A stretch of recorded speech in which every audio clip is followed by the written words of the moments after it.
Bom, pessoal, bem-vindos a mais um vídeo. Nesse vídeo de hoje nós vamos falar de equações polinomiais do tipo ax² mais c igual a zero.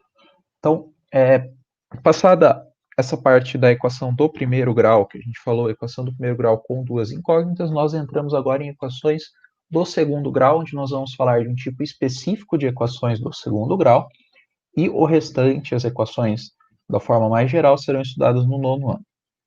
Então, aqui nós temos um pequeno probleminha introdutório. Considere a seguinte situação. Um curral tem um formato retangular e uma área igual a 288 metros quadrados. Sabendo que uma das dimensões tem o dobro da outra dimensão, quanto mede cada uma das dimensões desse curral?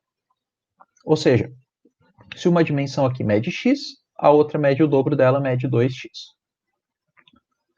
Lembrando, área de um retângulo, A e B, é a gente fazer a multiplicação dessas duas medidas, da largura com o comprimento, ou da altura com o comprimento, depende de como você considerar, mas vai ser a multiplicação das duas dimensões. Então, aqui, uma dimensão mede x, a outra mede 2x. Então, x vezes 2x é 288. Aqui a gente tem que tomar cuidado, x vezes 2x, aqui é uma multiplicação. Nós estamos multiplicando aqui dois termos iguais, por isso vai ficar 2x ao quadrado. Tá? Lembrando, 2 ao quadrado é a mesma coisa que 2 vezes 2. Da mesma forma que x ao quadrado é a mesma coisa que x vezes x. Por isso que esses 2x aqui a gente junta em x ao quadrado e não de outra forma. Tá? Então, dessa forma, então, nós ficamos com 2x ao quadrado igual a 288.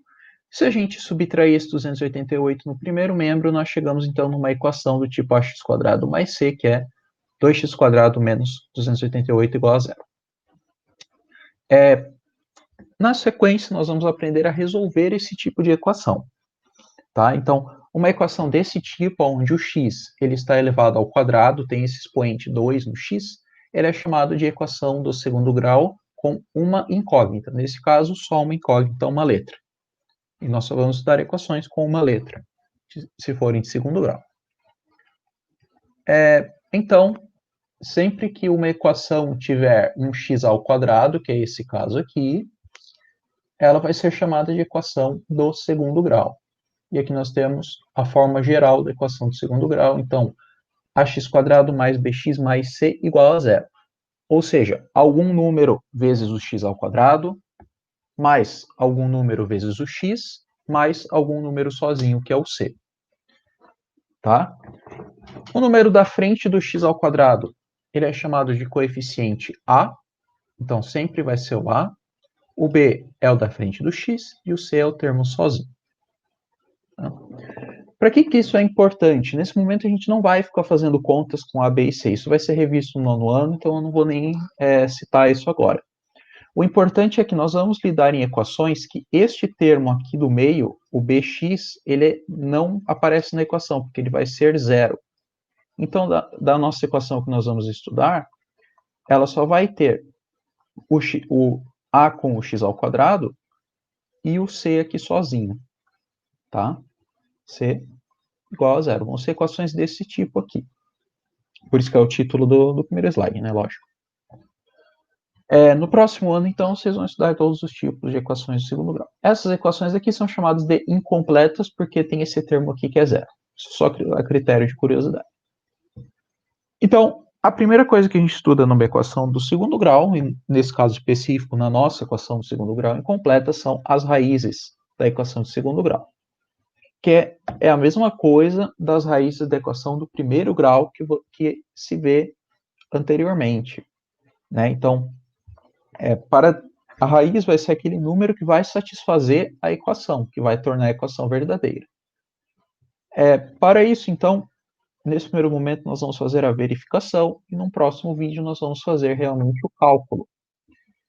Então, para isso, para verificar se um número é ou não uma raiz de uma equação de segundo grau, nós vamos simplesmente trocar o x pelo número, ou seja, substituir o x pelo número e ver se a sentença continua verdadeira. Exemplos, então. Nós temos aqui uma equação 3x² menos 27 igual a 0. E aqui ele me dá alguns números para eu verificar se o x será ou não raiz dela. Para fazer isso, nós vamos trocar o x por cada um desses números e ver se a sentença continua verdadeira. Então, aqui por menos 3, ó, aqui onde estava o x, coloca-se o menos 3. E daí se resolve a conta normal. Menos 3², lembrando, menos 3² é menos 3 vezes menos 3. Isso aqui dá 9 positivo, que está aqui embaixo. 3 vezes 9, 27, menos 27, 0. Como deu uma sentença verdadeira, 0 igual a 0, nós dizemos que menos 3 é raiz. Isso se faz com o 0 e o 0 não deu raiz, né? Podem ver aqui embaixo, podem acompanhar as continhas aí. Se faz para o 1 que não deu certo e se faz para o 3. E o 3 também deu certo, ó. 3², 9. De novo, 3 vezes 3. 3² é 3 vezes 3, isso aqui dá 9. Está aqui. E deu 0. Como deu verdadeiro, nós dizemos que o menos 3 e o 3 são raízes da equação e o 0 e menos 1 não são raízes da equação. Então, o que vocês vão fazer nas atividades para verificar se são raízes ou não, trocar o x por aquele número e fazer as continhas e ver se vai dar, no caso, 0 igual a 0. Tá? Então, é isso. No próximo vídeo, a gente vai aprender realmente a calcular as raízes a partir da equação. Decidi separar em 2 vídeos para facilitar e ter mais tempo para vocês praticarem. Tá? Então, até a próxima. Tchau.